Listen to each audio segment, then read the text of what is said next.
শুনছি, কিন্তু সৎ মায়ের নামে সুনাম কখনো আমরা শুনি নাই। তুই সিরিয়ালে যাই দেখি, নাটক, সব জায়গায় কিন্তু সৎ মায়ের নামে আমরা বদনামই শুনে আইছি। মানে কেউ কখনো সৎ মা না বলতে পারে আমি এরকম হয়ে থাকবো সবসময়ের জন্য। তো থাকতে পারি নাই, এখন থেকে আর থাকার চেষ্টা করবো না। যা থাকবে আমার নিজের থাকবে, আমি কখনো অন্যের মা হওয়ার চেষ্টা করবো না। আলম হাসানের প্রাক্তন স্ত্রী শর্মিলা, সে চেয়েছিল আলম হাসানের সন্তান নেহালের আপন মা হয়ে থাকতে, কারণ সে সবসময় টিভি সিরিয়ালে দেখেছে সৎমা কখনো ভালো হয় না। সে চেয়েছিল সৎমা না হয়ে আপন মায়ের মতো হয়ে থাকতে, যেন তাকে দেখে সকলে বলে আসলেই নিহাল একটা ভালো মা পেয়েছে। কিন্তু আফসোস, সে সেটা পারেনি। অনেক চেষ্টা করেছে, কিন্তু সেটা তার পক্ষে সম্ভব হয়নি। শেষমেশ আলম হাসানের সংসার ছেড়ে তাকে মিথ্যা অপবাদ নিয়ে চলে আসতে হয়েছে।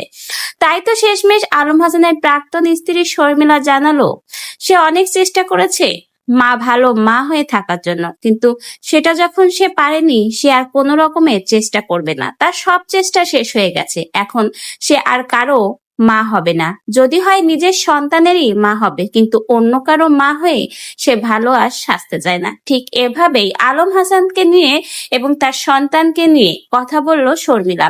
শর্মিলা আলম হাসানের সন্তান নেহালের একজন ভালো মা হতে চেয়েছিল, অনেক চেষ্টা সে করেছিল, কিন্তু আফসোস, শেষমেশ তার সেই সকল চেষ্টায় বিফল হয়ে গেছে। আলম হাসানের সংসার থেকে মিথ্যা অপবাদ নিয়ে তাকে বের করে দেওয়া হয়েছে। এরপর থেকেই সে আর কখনোই নেহালের মা হওয়ার চেষ্টা করেনি।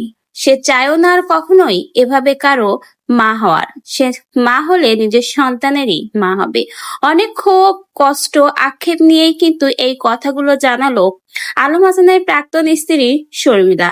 শর্মিলাকে মিথ্যা অপবাদ দিয়ে কিন্তু আলম হাসান তার সংসার থেকে বের করে দিয়েছে।